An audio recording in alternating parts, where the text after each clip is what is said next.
Hola, soy el licenciado Jesús Alberto Navarro Olvera, soy egresado de la Universidad Nacional Autónoma de México y estoy aprovechando estos avances tecnológicos para, como ciudadano, poderme comunicar con ustedes. El motivo de mi intervención será hablar un poco de la libertad de expresión en materia comicial. El derecho ciudadano a la libre expresión de las ideas se encuentra contenido en el artículo 6 de la Constitución Política de los Estados Unidos Mexicanos.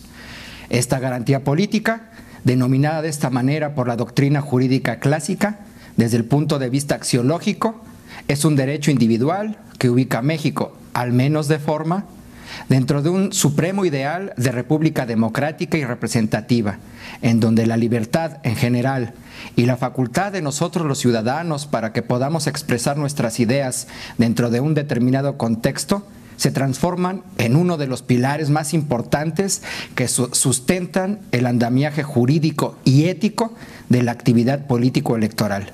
En el caso del presente comentario, la libertad que sirve de fundamento al Estado democrático puede estudiarse desde muchos ángulos y llevarnos a un sinnúmero de pasajes y debates.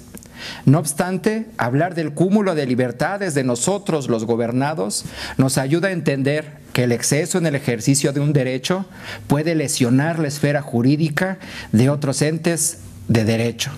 En el caso de la libertad de expresión, las cosas se complican aún más, ya que con los avances tecnológicos de la actualidad, una idea puede surcar el cielo, la tierra, el océano, el ciberespacio y traspasar la barrera de los idiomas. Por otro lado, establecer un contexto, en otras palabras, fijar pesos y contrapesos a la libre expresión de las ideas, se está convirtiendo en una tarea cada vez más compleja. Por los propios avances tecnológicos y las grandes cantidades de numerario de recursos económicos que se destinan para promover ideas o para nulificarlas. En estos momentos se encuentran un tanto difusos los límites a la capacidad de los gobiernos para usar los medios de comunicación, principalmente cuando se ingresa a la arena electoral, pasando por alto que la esencia de esta garantía ciudadana es una barrera que protege al hombre, al ciudadano como ustedes y como yo, de los abusos de los gobernantes y jamás al revés. Principalmente porque la actividad del Estado debe estar perfectamente acotada y delimitada en el marco constitucional y legal para evitar regímenes opresores de las libertades humanas, como alguna vez lo señaló el ministro Mariano Azuela Rivera. Por lo que debe haber una perfecta diferenciación entre el derecho a la libre expresión de las ideas de los ciudadanos y la capacidad de los gobiernos para comunicarse con los gobernados, principalmente en lo que respecta a su actividad de comunicación de masas. En la democracia deben estar claramente enumerados en el cuerpo constitucional y legal los pesos y contrapesos que se deben imponer al ejercicio a la libertad de expresión.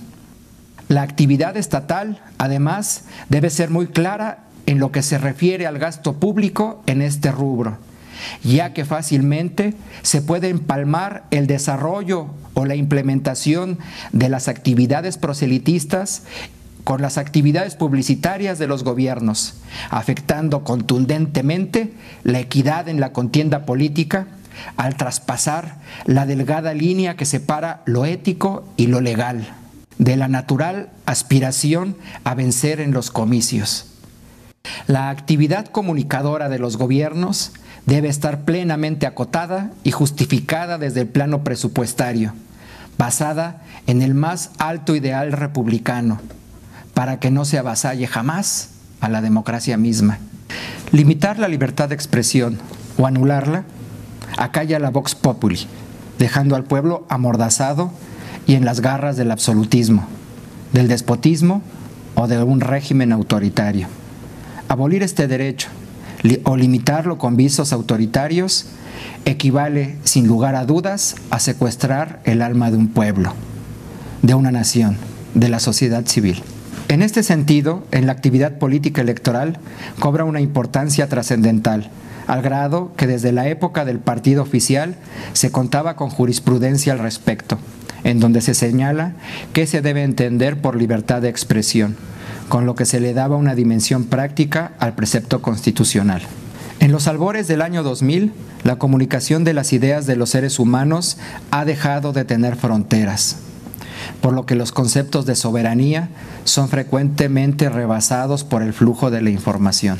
En las mocedades de la garantía ciudadana, básicamente se refería a la libertad de la palabra y de imprenta, como alguna vez lo señaló el célebre jurista Ignacio Burgó Orihuela. Una de las dos modificaciones al artículo 6º constitucional se realizó el 6 de diciembre de 1977 y tiene que ver con el derecho a la información, plasmado en el cuerpo constitucional.